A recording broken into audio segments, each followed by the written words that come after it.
दोस्तों नमस्कार। स्वागत है आप सभी का MGV study point YouTube channel में। तो दोस्तों हिंदी व्याकरण का एक टॉपिक लेकर के उपस्थित है और आज का हमारा हिंदी का टॉपिक है संज्ञा। तो आज हम बात करेंगे संज्ञा के बारे में। तो संज्ञा का अर्थ, इसका प्रकार एवं उदाहरण सहित हम बात करेंगे। सभी परीक्षाओं के लिए महत्वपूर्ण है ये टॉपिक। तो बने रहे इस वीडियो के साथ में लास्ट तक, लाइक शेयर करते रहें और अभी तक अपने यूट्यूब चैनल को सब्सक्राइब नहीं किया है तो ज़रूर इसको सब्सक्राइब भी करें। तो आइए चलते बात कर लेते हैं संज्ञा के बारे में। चलिए सबसे पहले हमारे यहाँ पे हमारे पास दिया गया है संज्ञा के बारे में। जिन शब्दों से किसी व्यक्ति, वस्तु, स्थान, जाति, गुण अथवा दोष का भाव प्रकट होता है वे शब्द संज्ञा कहलाते हैं। यानी यहाँ पे कि जिन शब्दों से किसी भी व्यक्ति, वस्तु, स्थान, जाति, गुण अथवा दोष का भाव प्रकट होता है वही संज्ञा कहलाता है।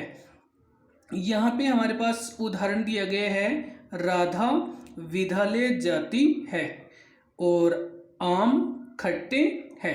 तो यहाँ पे हमारे पास इस वाक्य में राधा ये किसी व्यक्ति का नाम है, विद्यालय ये स्थान का नाम है, आम ये वस्तु का नाम है और खट्टे इसका गुण है। तो ये इसमें राधा, विद्यालय, आम और खट्टे ये चारों ही संज्ञा है। तो यहाँ पे हम बात करें कि जो राधा है ये व्यक्तिवाचक संज्ञा है,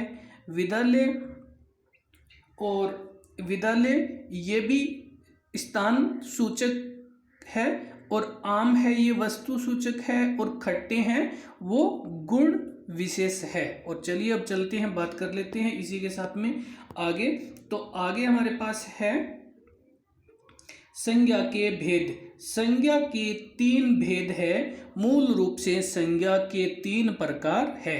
पहला व्यक्तिवाचक संज्ञा और आगे हमारे पास यहाँ है दूसरा जातिवाचक संज्ञा।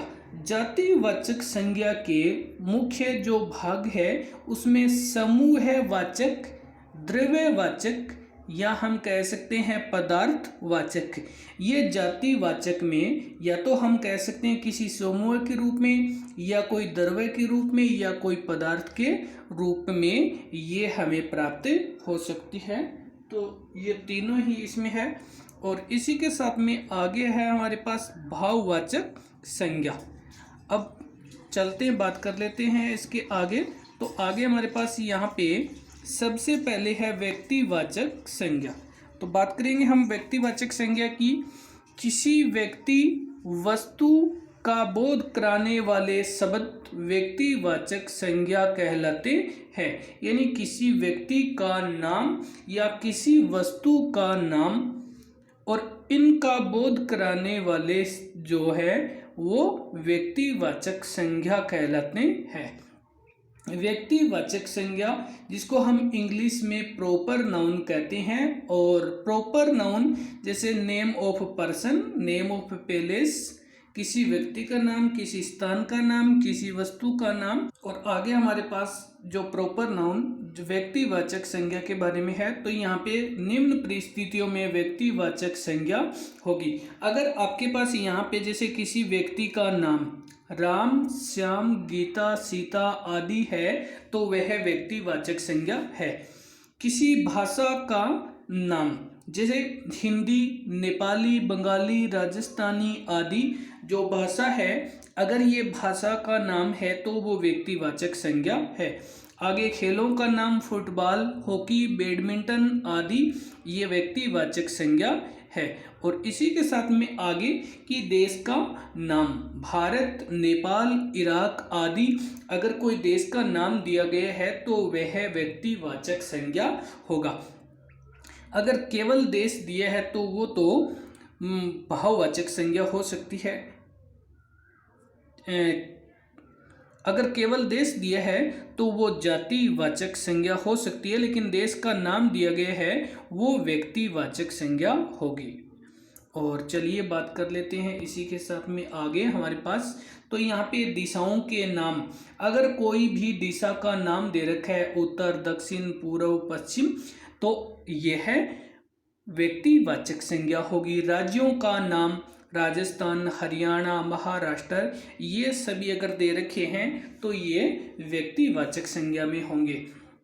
जिले, तहसील या गांव का नाम, जैसे यहाँ पे हमारे पास ये नाम दिए गए हैं जिले के नाम, तो जिले के नाम दे रखा है हनुमानगढ़, चूरू, बीकानेर, ये सभी जिले के नाम है, तो यहाँ पे व्यक्तिवाचक संज्ञा होगी। और इसी के साथ में यहाँ पे तहसील का नाम नोखा, राजगढ़, श्री डूंगरगढ़ आदि, तो ये तहसील होगी, तो इनका अगर नाम दिया गया है तो ये व्यक्तिवाचक संज्ञा है। और त्योहारों के नाम होली, गणगौर, ईद, रक्षाबंधन आदि दिया गया है, तो ये व्यक्तिवाचक संज्ञा के उदाहरण है। और आइए चलिए बात कर लेते हैं और कौन कौन से व्यक्तिवाचक के उदाहरण हो सकते हैं। यदि कोई समाचार पत्र का नाम दे रखा है, जैसे राजस्थान पत्रिका, पंजाब केसरी, दैनिक भास्कर, दैनिक नवज्योति आदि अगर दे रखा है तो वो व्यक्तिवाचक संज्ञा होगा। और ऐतिहासिक स्थलों के नाम जैसे लाल किला है, जंतर मंतर है, तो यह भी इसी में आता है। और चलिए आगे बात कर लेते हैं। आगे हमारे पास है कि अगर नदी का नाम दे रखा है गंगा, कावेरी, सरस्वती, तो ये व्यक्तिवाचक के उदाहरण होंगे। यदि कोई सरकारी योजना का नाम है प्रधानमंत्री गरीब कल्याण योजना, उज्ज्वला योजना, अंत्योदय योजना, किसी भी प्रकार की जब योजना का नाम होगा उसका, तो वह व्यक्तिवाचक संज्ञा होगी। और चलिए बात कर लेते हैं, अब हमारे पास आगे है जातिवाचक संज्ञा। जातिवाचक संज्ञा वे शब्द जो प्राणियों एवं पदार्थों की संपूर्ण जाति का बोध करवाते हैं। जातिवाचक, जाति शब्द यानी संपूर्ण होने का भाव, यानी पूरे समूह का, ग्रुप का, या हम कह सकते हैं पूरे उन पदार्थों और वस्तुओं के, हम कह सकते हैं जो मनुष्य, व्यक्ति, जानवर और पक्षी और कोई वस्तु, इन सभी की जो जाति का बोध प्रकट करवाती हैं वे जातिवाचक संज्ञा कहलाते हैं।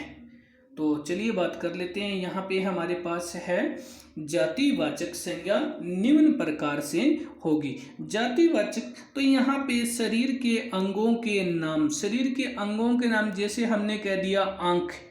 अब आंख एक आंख के बारे में न होकर के संपूर्ण आंख है, चाहे वो पक्षी की आंख है, चाहे वो मानव की आंख है, कोई भी हाथ, कान, इसी प्रकार से ये सभी जातिवाचक संज्ञा होगी। संपूर्ण वर्ग या जाति का नाम जैसे पुस्तक है या कोई गुप्ता है, कोई जाति विशेष होगी, तो इसमें हमारे पास यहाँ पे ये पुस्तक, कोई भी पुस्तक हो सकती है, तो संपूर्ण पुस्तकों के बारे में यहाँ पे बताया जा रहा है। और चलिए बात कर लेते हैं इसी के साथ में। तो आगे हमारे पास यहाँ पे दिया गया है पेड़ों के नाम और फलों के नाम। पेड़ों के नाम और फलों के नाम, तो यहाँ पे पेड़ का नाम फल का नाम दे रखा है आम, पपीता, तो ये आम कोई भी आम हो सकता है क्योंकि ये पूरे आम जाति के बारे में वर्णन करता है। और ये जो पपीता है वो पूरे पपीते की जाति के बारे में वर्णन करता है। यहाँ पे नीम, खेजड़ी, तो इस प्रकार से यहाँ पे अगर देखें तो यह व्यक्तिवाचक के उदाहरण जैसे लगते हैं, क्योंकि यहाँ पे नीम बोल दिया, लेकिन अब नीम कोई एक नीम का नाम तो नहीं है, जैसे व्यक्ति बोल दिया, तो व्यक्ति क्या है, बहुत सारे व्यक्ति हैं, लेकिन राम श्याम कोई स्पेशल व्यक्ति है, तो यहाँ पे नीम के पेड़ का कोई स्पेशल नाम तो नहीं है, सारे पेड़ नीम का बोध करवा रहे हैं। ये खेजड़ी, तो खेजड़ी के सारे पेड़ों का बोध करवा रहे हैं। और इसी के बाद आगे यहाँ पे पशु पक्षियों के नाम, तो तोता, तो तोता यहाँ पे तोता पक्षी है, लेकिन वो पूरी तोता पक्षी के बारे में यहाँ पे वर्णन कर रहा है। मोर, मोर की पूरी जाति के बारे में, कोयल, मुर्गा, इन सभी पक्षियों के पूरे अपने जाति के बारे में वर्णन कर रहा है। और चलिए बात कर लेते हैं कि आगे हमारे पास है पदों के नाम के पहले यहाँ पे मंत्री, तो कोई भी मंत्री हो सकता है। कौन से मंत्री यहाँ पे, तो ये जातिवाचक संज्ञा है। विधायक, तो यहाँ पे कौन सा विधायक है उसका नाम विशेष नहीं है। पार्षद, कौन सा पार्षद, कौन से वार्ड का पार्षद, अगर नाम विशेष हो तो यहाँ पे मैनेजर, कौन सा मैनेजर, कहाँ का मैनेजर, बैंक मैनेजर या कौन सा मैनेजर, कुछ नहीं दिया है, तब केवल मैनेजर, ये पूरी मैनेजर जाति का बोध कराता है, तो यह जातिवाचक संज्ञा है। और इसी के साथ में आगे प्राकृतिक आपदाओं जैसे तूफान है, आंधी है।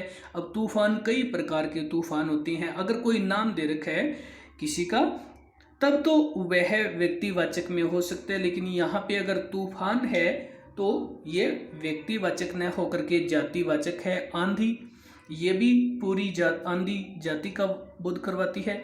और चलते हैं, बात कर लेते हैं आगे।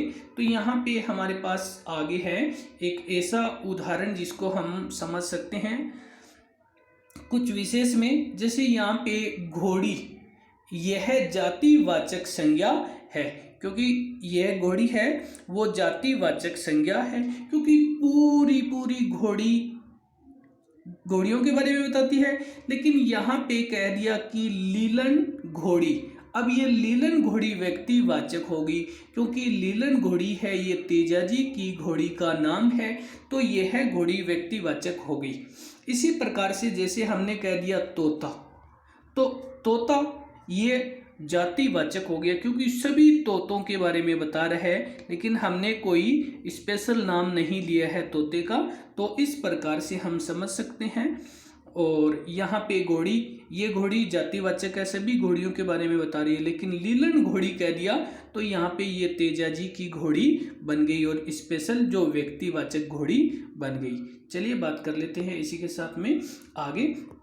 हमारे पास एक ऐसा एग्जाम्पल है, यहाँ पे दे रखा है हाथी, और ये जो हाथी है ये जातिवाचक संज्ञा है, क्योंकि संपूर्ण हाथियों का बोध करवाता है। लेकिन हमने कह दिया राम प्रसाद हाथी, ये राम प्रसाद हाथी ये व्यक्तिवाचक है, क्योंकि महाराणा प्रताप के हाथी का नाम राम प्रसाद हाथी था।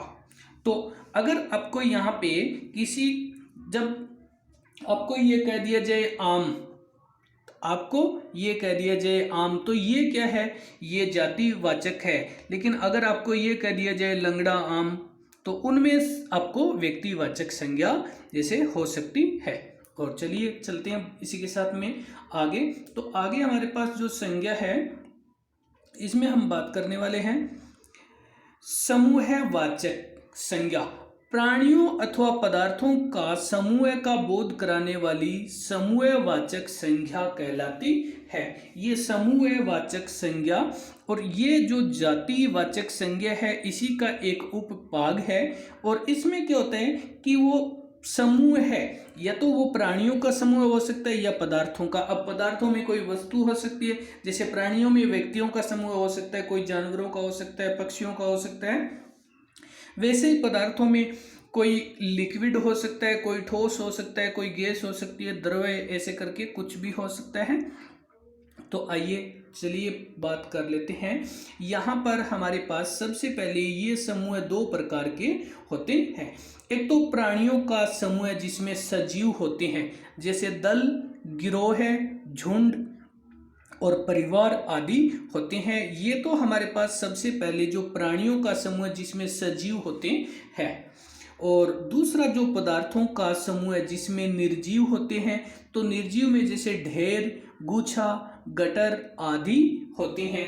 और ये जो हमारे पास यहाँ पे पूरी जाति का बोध कराते हैं। चलिए बात कर लेते हैं इसी के साथ में आगे। तो आगे हमारे पास है ये द्रव्यवाचक या पदार्थवाचक। यहाँ पर ये चार कोई स्पेशल नहीं है। अब हम बात करने वाले हैं कि इसी में जो द्रव्यवाचक या पदार्थवाचक, ऐसी वस्तुएं जो नाप तोल के आधार पे, जैसे हमारे पास पहले है खाद्य पदार्थ, और खाद्य पदार्थ में जैसे पानी, दूध, दही, घी, लस्सी, गेहूं, जौ, चना, बाजरा आदि, ये हमारे पास द्रव्यवाचक पदार्थ में, या हम कह सकते हैं द्रव्यवाचक या पदार्थवाचक हो सकते हैं। इसको अगर हम बात करें तो ये जातिवाचक का ही एक भाग है और इसको इंग्लिश में मटेरियल नाउन कहते हैं। इंग्लिश की बात करें तो मटेरियल नाउन कहा जाता है, और हिंदी में ये होती तो जातिवाचक संज्ञा है, लेकिन जातिवाचक संज्ञा के अंदर अगर आपको पूछ लिया जाए तो ये द्रव्यवाचक या पदार्थवाचक हो सकती है। जैसे यहाँ पे द्रव्य दे रखा है, पानी, दूध, दही, घी, लस्सी ये है, और गेहूं, जौ, चना, बाजरा ये सारे पदार्थ में होते हैं। चलिए बात करते हैं इसी के साथ में आगे। यहाँ पे हमारे पास ये है धातु एवं खनिज पदार्थ। ये भी जातिवाचक का ही एक उदाहरण है।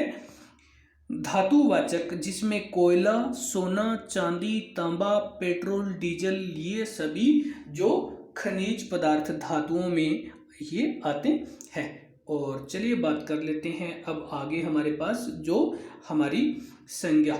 अब हम बात करें तो ये हमारी मेन रूप से तीसरी संज्ञा है, क्योंकि ये दो बीच में जातिवाचक के ही भाग थे। और अब हमारे पास है तीसरी जो भाववाचक संज्ञा। पहली संज्ञा हमारे पास व्यक्तिवाचक थी, दूसरी हमारे पास जातिवाचक थी, और तीसरी भाववाचक संज्ञा है। भाववाचक संज्ञा में व्यक्तियों, वस्तुओं, जानवरों में पाए जाने वाले गुण, दोष, धर्म, अवस्था आदि का भाव प्रकट करने वाले शब्दों को भाववाचक संज्ञा कहते हैं। भाववाचक नाम से ही पता चलता है कि व्यक्ति, वस्तु, जानवर में पाए जाने वाले गुण और दोष, उसके अंदर जो अवस्थाएं पाई जाती है, उनके अंदर जो हम कह सकते हैं गुण पाए जाते हैं, वो सभी भाववाचक कहलाते हैं। और यहाँ पे हमारे पास भाववाचक संज्ञा के उदाहरण है, जैसे मिठास, बचपन, सुंदरता, साहस, वीर, कर्मठ, मेहनती, ईमानदारी, लंबाई, ये सभी के सभी भाव है। ये व्यक्ति, वस्तु और जानवर के कोई गुण है, या उनके भाव है, या उनकी कोई अवस्था है, कोई विशेषता है, और ये सभी भाववाचक संज्ञा कहलाती है। और आइए चलते हैं, बात कर लेते हैं। यहाँ पे हमारे पास जातिवाचक संज्ञा सर्वनाम, विशेषण, क्रिया तथा अवयव के साथ प्रत्यय लगा करके भाववाचक संज्ञा 5 प्रकार से बनाई जा सकती है। कि जब हम जातिवाचक संज्ञा या सर्वनाम, विशेषण, क्रिया या अवयव के साथ अगर हम प्रत्यय जोड़ देते हैं, जी कोई भी प्रत्यय जोड़ देते हैं, तो भाववाचक संज्ञा बन जाती है। तो आइए देख लेते हैं कि किस प्रकार से भाववाचक संज्ञा बनती है। सबसे पहले हमारे पास यहाँ पे दिया गया है जातिवाचक संज्ञा से भाववाचक संज्ञा बनाना। जब आपके पास कोई जातिवाचक का उदाहरण है और उससे भाववाचक संज्ञा कैसे बनती है, तो चलिए बात कर लेते हैं। पहले हमारे पास यहाँ दिया गया है, सबसे पहले ता प्रत्यय दिया गया है, और मित्र के साथ ता जोड़ने से मित्रता बन जाती है। तो मित्र शब्द व्यक्तिवाचक संज्ञा है और मित्रता है ये भाववाचक संज्ञा है। जैसे त्वय, गुरु ये व्यक्तिवाचक संज्ञा, लेकिन गुरुत्व है ये भाववाचक संज्ञा है। इसी प्रकार से ए जोड़ने से शिशु और शैशव ये भाववाचक है। विभु और वैभव, मनुष्य और मनुष्य। तो यहाँ पे इसमें हमारे पास इस आगे ता हो जाएगा, मनुष्य ता, मनुष्य और मनुष्य ता, ये इन दोनों में ये मनुष्य व्यक्तिवाचक हो गया और मनुष्य ता उसका भाव हो गया। चलिए बात कर लेते हैं इसी के साथ में आगे हमारे पास है। तो यहाँ पे ई प्रत्यय जोड़ने से नौकर ये व्यक्तिवाचक है और नौकरी ये भाव है, ई प्रत्यय जुड़ गया। पन जैसे बच्चा व्यक्तिवाचक है और बचपन ये भाव है। बाल और बालपन, इसी प्रकार से आपा, तो बूढ़ा और आपा बुढ़ापा, ये बूढ़ा के साथ आपा प्रत्यय जुड़ते ही बुढ़ापा जो व्यक्तिवाचक से भाववाचक संज्ञा बन जाती है। आइए चलते हैं, इसी के साथ में हम बात कर लेते हैं। अब हमारे पास जो है ये है सर्वनाम। यदि सर्वनाम से भाववाचक संज्ञा बनाना है तो यहाँ पे हमारे पास पन है, पन, और इसमें दे रखा है पराया। जैसे ही पराया और पन जुड़ते ही परायापन हो गया। और आगे त्वय, तो निज और निज के साथ त्वय जुड़ते, निज हमारा सर्वनाम है और इसके साथ त्वय जुड़ गया कार और अहंकार और अहंकार। और चलिए बात कर लेते हैं आगे। तो आगे हमारे पास यहाँ पे विशेषण है और विशेषण से भाववाचक संज्ञा किस प्रकार से बनती है। तो यहाँ पे ता जुड़ेगा तो वीर विशेषण है और वीर के साथ ता जो प्रत्यय जुड़ गया और ये बन गया वीरता। वीरता भाववाचक हो गई, वीर जो विशेषण है। खट्टा, तो खट्टा एक विशेषण है और पन जुड़ते ही खट्टापन और खट्टापन है ये भाववाचक संज्ञा है। ई प्रत्यय जुड़ गया और लाल, लाल के साथ ई जुड़ने से लाली और लाली है वो भाववाचक संज्ञा बन गई है। चलिए बात कर लेते हैं आगे। तो आगे हमारे पास यहाँ पे क्रिया और इसी प्रकार से हमारे पास जो क्रिया से जुड़े हैं तो क्रिया से भाववाचक संज्ञा किस प्रकार से बन सकती है।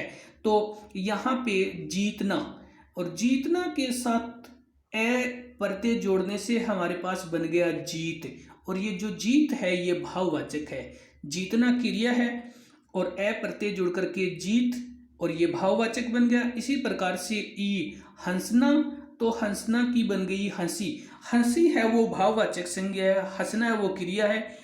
आहट और घबराना, घबराना क्रिया है और इसके साथ आहट जुड़ने से घबराहट और ये भाववाचक संज्ञा बन गई है। और इसी के साथ में आगे हमारे पास दे रखा है ने, जो खाना, खाना क्रिया है और खान ये हमारे पास भाववाचक संज्ञा है। चलिए इसी के साथ में बात कर देते हैं आगे। हमारे पास दिया गया है जो अवयव से भाववाचक संज्ञा किस प्रकार से बनाई जा सकती है कि अवयव के साथ प्रत्यय जुड़ने से भाववाचक संज्ञा बन जाती है। इक ये प्रत्यय दे रखा है और व्यवहार, तो व्यवहारिक ये भाववाचक हो गया। दूर और दूर के साथ ई प्रत्यय जोड़ने से दूरी बन गया और दूरी भाववाचक है। निकट, निकट के साथ ता प्रत्यय जुड़ने से निकटता बन गया, निकट अवयव है और ता प्रत्यय जुड़ते ही निकटता और निकटता में भाववाचक संज्ञा है। तो दोस्तों धन्यवाद वीडियो देखने के लिए, लाइक शेयर करते रहें और नेक्स्ट वीडियो अपलोड हो तब तक के लिए धन्यवाद।